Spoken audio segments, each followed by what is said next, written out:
everybody, welcome into my shop. So I have launched semester 2 of my hand tool school, and one of the things we're going to be tackling this semester is cutting curves. Well, in order to cut curves, you need a bow saw, or sometimes known as a turning saw. This model is from Gramercy, or toolsforworkingwood.com. You hear the term bow saw, you hear frame saw, and you hear turning saw a lot. This is really what I would consider to be more of a frame saw. This is a larger saw, obviously, and big wide blade. This is excellent for ripping. It's great for resawing. It is not a curve cutting saw or a turning saw. The turning saw is really very similar to the coping saw or the fret saw. Coping saw. The coping saw is still a really effective tool. Just you can see that it's a smaller blade. These are generally about 6-inch blades. And if you're working on fuller size furniture pieces and you're cutting curves by hand, the turning saw is really the way to go. The 12-inch span here is excellent. The Gramercy model is made out of hickory, so it's very lightweight yet very, very strong. Now, I bought this model probably about 6 months ago, I guess, and I've been working with it for a while. More than, almost 2 years ago, I bought the turning saw kit that Gramercy makes, thinking I would just much rather make my own saw. For one reason or another, things got busy. I launched this thing called the Hand Tool School, just whatever, lots of excuses. I wasn't able to make that kit, and I went ahead and bought this saw because I needed a way to be cutting curves by hand. Of course, I could go down to the other end of my shop and use that bandsaw there too. I think you'll find that there's a level of accuracy, a level of just agility that comes with the turning saw that you'll want to add it to your shop, even if you're going to continue to use a bandsaw. Most of the time, my bandsaw has a resaw blade in it, and that's what I'm using it for, is resawing or the occasional long rip cut. If I want to just cut a small curve section, it's really kind of a pain to go down and swap out my blade and put in a 1/4-inch blade on my bandsaw. In this instance, I have an 1/8-inch blade here, so I can turn an even tighter radius, and it makes really very fast work. As I said, I have the 18 ppi blade in here now. If you put the 10 ppi blade in, it cuts very, very fast. So what I want to show you guys, and to those of my hand tool school students who are watching today, since we're going to be cutting curves this semester, I'll show you how to make your own turning saw just using the Gramercy kit. And the kit comes with really these 2 little brass pins that are in this wood. Does not come with it, just these 2 little brass pins, and you can get the kit to come with the 3 12-inch long blades. If you go online to toolsforworkingwood.com, you can actually print out full-sized patterns. You need legal paper to do that, but you can print out full-size patterns that you can then glue onto your wood. And these make the arms. Really all you need is these 3 pieces of wood for the frame. This is my cross piece, my 2 uprights. And you can see I've actually already cut out the basic shape of this. I cut this on my bandsaw. Then all you'll need to do is cut a couple of mortises right in the ends. You need to drill holes through the bottom here to fit these pegs. You'll need to cut tenons on the cross piece. The only other wood you're going to need is a couple of blocks for the handles. You can buy the handles already turned from Gramercy, or you can turn them yourself. The cool thing about this kit is you can supply whatever wood you want. Obviously, the hickory of this is nice because it's really light, but it's really not all that exciting. I chose some nice bird's eye maple. It's going to be a little bit heavier, but it is a nice strong wood, and it will take the stress of the Bowsaw nicely. The whole frame, once it's cut to size, gets tapered down in this direction. It's fattest right here where the mortise is. Then it tapers down to the top, and it tapers down to the bottom. Same thing, all of the edges are kind of rounded over. This cross piece has a series of wide chamfers that run down it. It kind of narrows everything out, but the more wood you remove from chamfers means the lighter the overall saw will be. It's just a little trick to lighten everything up. Now you can sink the mortise while you still have a square blank, or you can cut it out already and then do the mortise afterwards. Once it's already cut, I find that doing the mortise is best to be done by hand. If you have the luxury and you have a square blank, you can use a drill press or a mortising machine to form this mortise. Since this one's already formed, I'm going to come over here to the bench and I'll chop it out by hand. So I'll just grab my 1/4 inch mortising chisel, and I want the mortise depth to be about 3/8 of an inch deep. If you make it too deep, you're not going to have as much play to be able to, for this cross piece to actually be able to flex. When you tighten up the toggles on this, the twine side actually comes closer together. And if this is a really, really deep mortise, it's going to be really hard for any kind of shifting back and forth. The Gramercy tool saw actually has a concave shoulder here to allow this to rotate back and forth. They say in their instructions that if you're going to use dedicated blades, the 12-inch blades, you can set a square shoulder. You don't have to worry about it shifting that much. But still, you want as much meat behind the mortise. If you drill the mortise too deep, you're going to end up weakening this back side here. And with all the pressure really on this fulcrum right here, if there was only a 1/4 inch of wood in the back, it's going to be really weak. So a 3/8 inch deep mortise is going to be plenty to register the cross piece, but still provide a lot of long grain here for strength.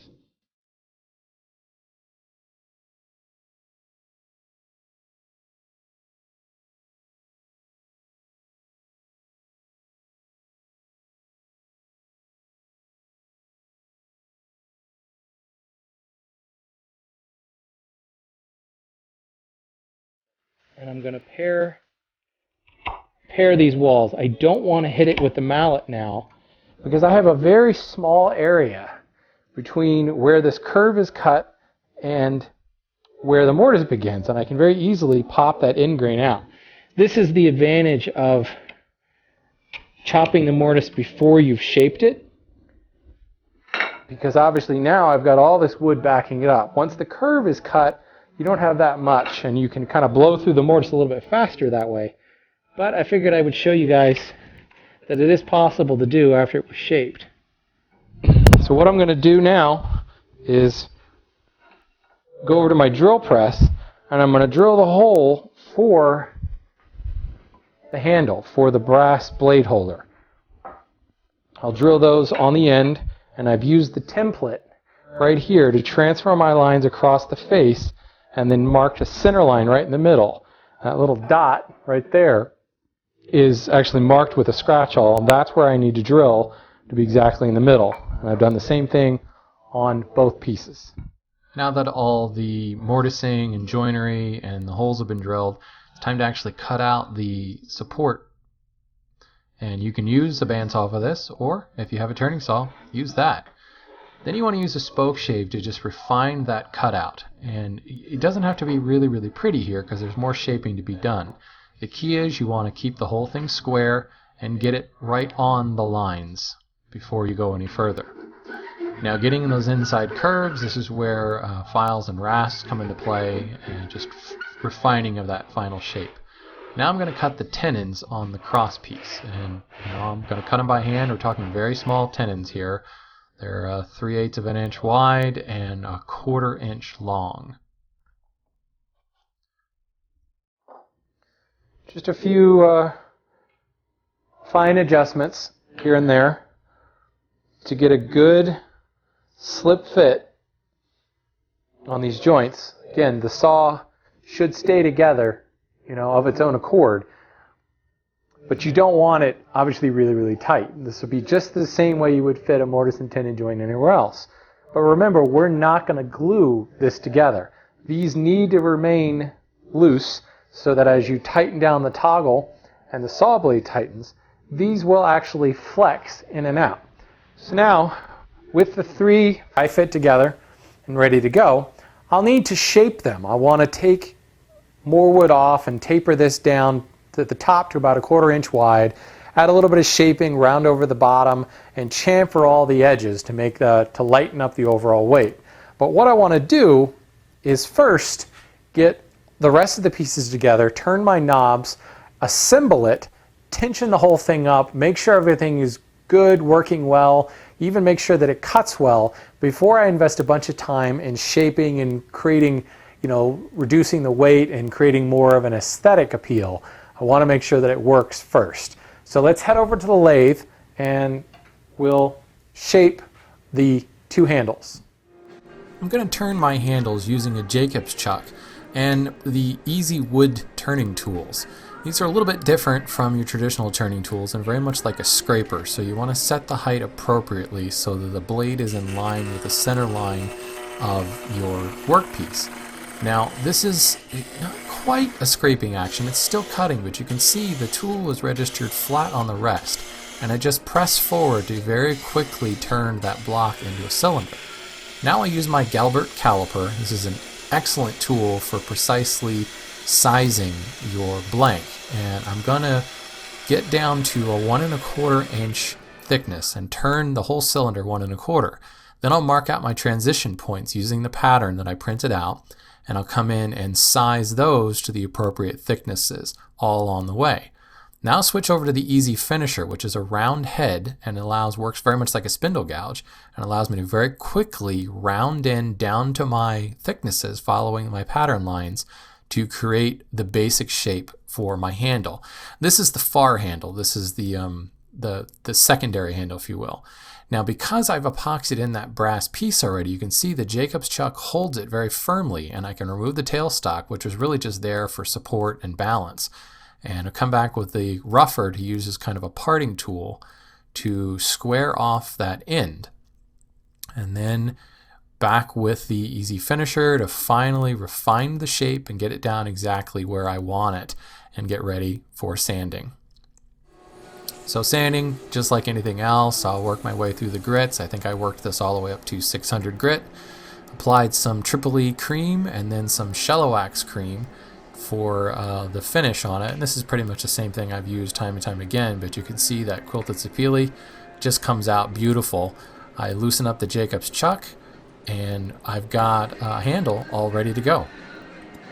With my handles turned, the last thing I can do before I can test it and tension it is to make the toggle peg for the top that actually acts to tension the saw. And I went ahead and turned this on my lathe just like I did the handles. And I used a pin blank that I had floating around. It was some sort of curly species. I want to say it might have been a thuya from South America or Central America, but I'm really not sure. It's similar in color to the sapele, a little bit pinker, but it had a cool curl, kind of tiger curl to it. So I figured, what the heck? Turned it to the specifications on the plans that you download from toolsforworkingwood.com. It calls for a 1/2 inch round peg with a indentation at the top that is actually cut to about 1/4 inch or about half the thickness. And you can style that however you want, basically round over the ends, so you end up with a perfectly cylindrical peg with that slight indentation, about 7/8 to 1 inch down from the top of the peg itself. Then we need to actually cut facets on it to taper the peg down to a little more than 1/8 inch at the bottom. So it runs from 1/2 inch at the top to 1/8 inch, or rather 1/2 inch from just below the little segment that the line runs through to 1/8 inch down at the bottom. So what I did is actually using the pattern from Tools for Working Wood, I just laid my cylinder against it and kind of marked the center line as well as the extents of that 1/8 inch thickness. And I just freehanded, using a small Sharpie marker, freehanded up the board until I got just below the little segment here. Then I took a molding plane, or really whatever you have. You could even use a router bit to cut a V groove in a block, or you could cut a groove into the block so that the peg will register on that block.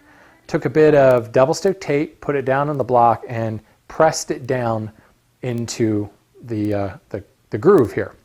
And then I went over to my bandsaw and just freehanded a cut down that line so that I free a little bit of a wedge, and I have my first face is already cut, my first facet, and one continuous facet. There's a lot of different ways you could do this. You could end up cutting, it's a 5-degree angle. You could cut a 5-degree angle on your guide block and just reference it against a fence, flip it around and do it. I just figured there's no reason to spend a bunch of time on this. Now that I've cut that one facet, I have a kerf on the bottom of the block here that I can pull the peg out, flip it over with fresh double stick tape, and just let the bandsaw blade follow the path of least resistance down the kerf that's already established to cut my other facet. Now, this is the power tool method. You could very easily do this using a handsaw, and in retrospect, I'm not exactly sure why I didn't do this.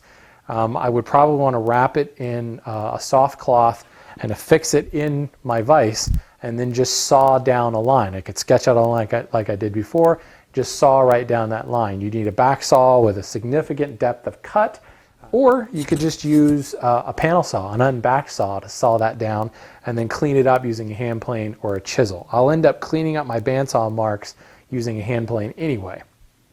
Now we want to fit the twine to it.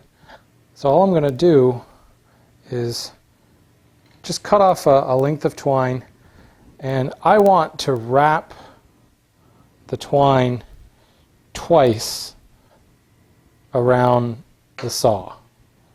I'm going to fall back on my rock climbing background and tie a double figure 8 knot. I figure if this knot was strong enough to hold me to the rope all those years, it's strong enough for this bow saw. You just want to cinch up the knot. And really, it should be, the loop should be relatively tight. Well, not tight, but it should be relatively close when you're done tying it up. Just singe the tips to keep them from fraying.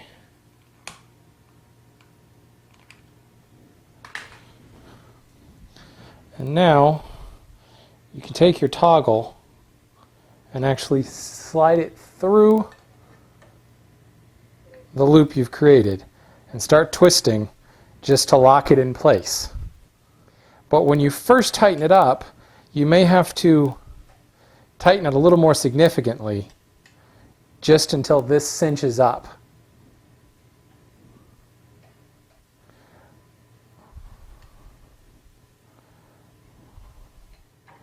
I'm going to go one more.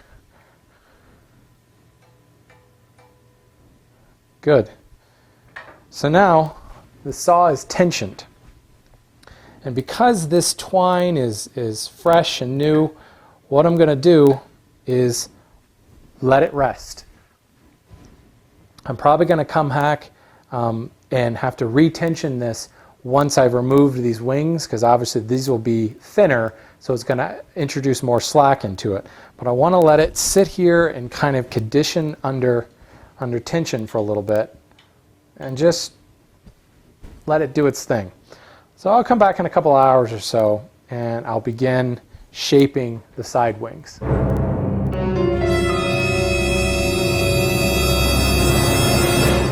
I gave my new saw some time for the twine to just kind of naturally tighten up and adjust to the tension.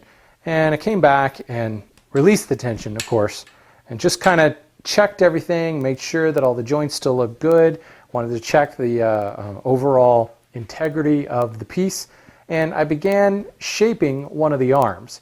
And then I thought, you know what, I should double check one more time. So I tightened the saw up, and when you first start tightening it, a lot of times you're listening for the tone of the blade.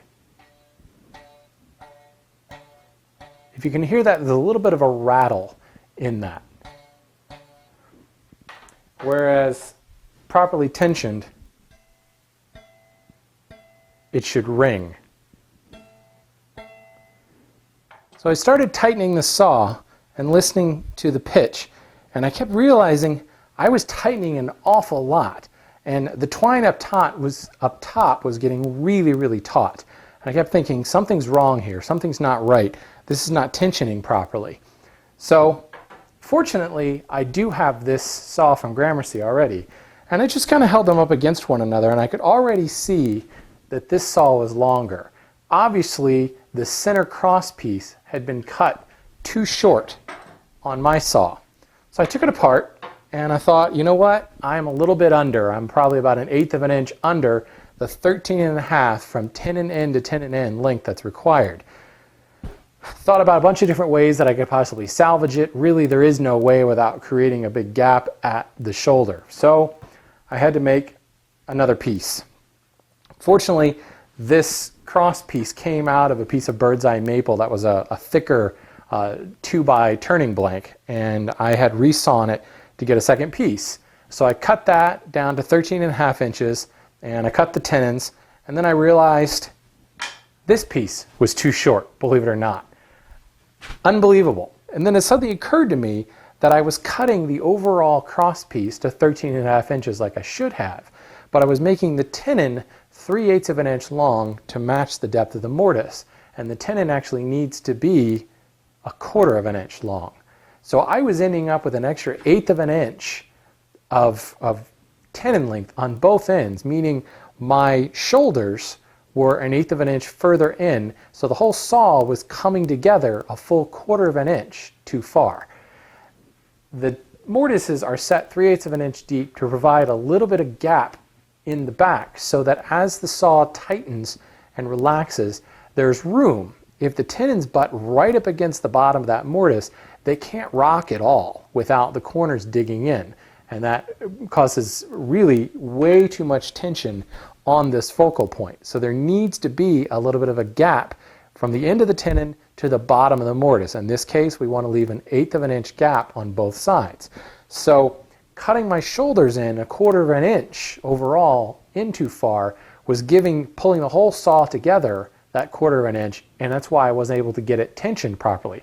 I actually got it tensioned pretty well and was able to make a decent cut, but it was a very sloppy cut. I didn't have as much control as I wanted. So after 2 attempts, I thought, you know what, I've screwed this up a second time, I'm going to call it a night. And I came back in the next morning and I prepared another piece. Unfortunately, I don't have any more bird's eye. I've got a little bit of curly maple with just a tiny hint of bird's eye. So I thought, right, this will be a great piece because it's added some curl in, it's really cool figured.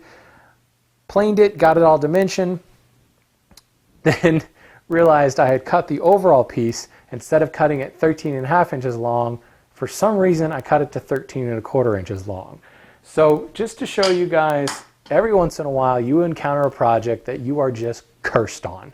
You can't seem to do anything right. So it's now been 3 times, and I actually posted this on Google Plus the other night, that I can't believe I screwed it up twice. I'm going to bed to prevent the three-peat. I think I jinxed myself, and I screwed it up 3 separate times. So I went digging through my turning stock, and I found another blank. I cut it to 13.5 inches. I cut 1/4 inch long tenons, and I've got a good fit. So I guess the silver lining to this whole thing is the piece that I ended up using, and I don't know if the camera can quite pick that up, it's possibly one of the curliest pieces of maple I've ever seen. On all 4 sides, it is tight, tight, tight tiger maple. There's no bird's eye in this, but I've got a fair amount of bird's eye in the arms here, and I think this cross piece will really be a nice showpiece. So that being said, I need to take this thing apart and refit the whole thing, and I'll do my tests again. I'll tension it up, make sure everything's looking good, and then I'll resume shaping the side pieces. So I've got this piece has already been shaped, and really again what we're trying to do is get a taper from where the mortise is all the way up to the top. You can taper it to between 1/4 and 1/8 of an inch across up top. If you're feeling daring, go all the way to 1/8 of an inch up here. I think you'll be fine. What I did was just lay a ruler along the top, and I've got a 3/4 inch piece here. Laid a ruler along the top. I marked a line 1/4 of an inch in on each side, leaving 1/4 inch in the middle. I marked on my pattern where the taper begins. There's a line on the pattern that shows that. I used a square to transfer that across the back and transfer it on the other side. And then I just free-handed a line from my 1/4 inch mark up at the top down to my mark here and got a nice pleasing taper. Then just clamping it upright in the vise, I tackled it with a spoke shave to gently taper both sides down. I went on both sides of it, got it tapered down nicely, got a nice even flat facet. Then what you want to do is round over the whole back side of this, just a very gentle kind of bullnose curve. And that was just a matter of, again, clamping it upright in the vise and using my spoke shave to lop off the corners and slowly rotate around to produce a nice round back. You can then, if you have maybe some roughness, because it's this figured wood, you can tackle it with rasps and files. I just found that I came straight to my mill file and I just kind of worked it across and removed those facets. I didn't really have any tear out, but I had, spoke shave facets, and I wanted a nice smooth transition. When you're sawing this piece, your finger will run across it, your hand will run up against it. You don't want any sharp edges here. You want it to be very, very comfortable. The last thing to do is to cut a slight finger indentation on either side. Right as the saw comes to the bottom, it ducks in this little kind of half moon shape. And what it does is allow a place to put your finger. Your finger fits right in there. The beauty of making this saw from a kit like that means that you can custom design the depth and the width and the positioning of that little half moon shape. Perfect example, on the Gramercy saw as it is, when I grab hold of it, first of all, the handle wants to be longer. My hand is much, much larger. So I made a handle that is longer by about 1/2 inch. It's a little bit slimmer as well. I like the feel of a slightly slimmer handle. But when I bring my finger across, it doesn't line up perfectly here. It's more of an angle down as I grab the blade. So what I'm going to do is I took my piece and I laid my finger across where I would comfortably want to saw, and I just traced around it with a pencil and created kind of a half moon shape on the side. And I'm going to tackle that with a gouge that closely matches that curvature and just work very lightly across the grain until you remove it down and get it nice and even on both sides and technically both of the arms, even though you won't really be needing it on the other side because the only time you'll be grabbing that handle is with another hand and you won't be running a finger across. Just call it symmetry and beauty in the tool. So really once that's shaped, it's time to string it back together, tension it, and take it for a test run. I retensioned the line and then untensioned it for a bit. And really, from a resting spot, you should only have about 3 turns to make. And you get a nice tone telling me that I am now tight.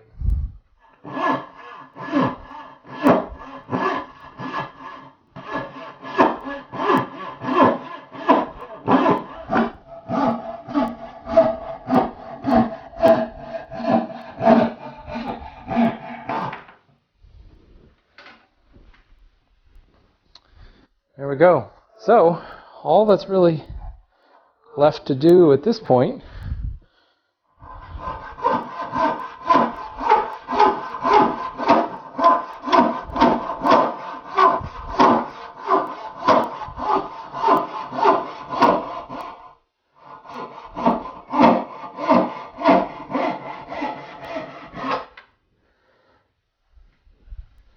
is blow off all the dust, put some finish on this.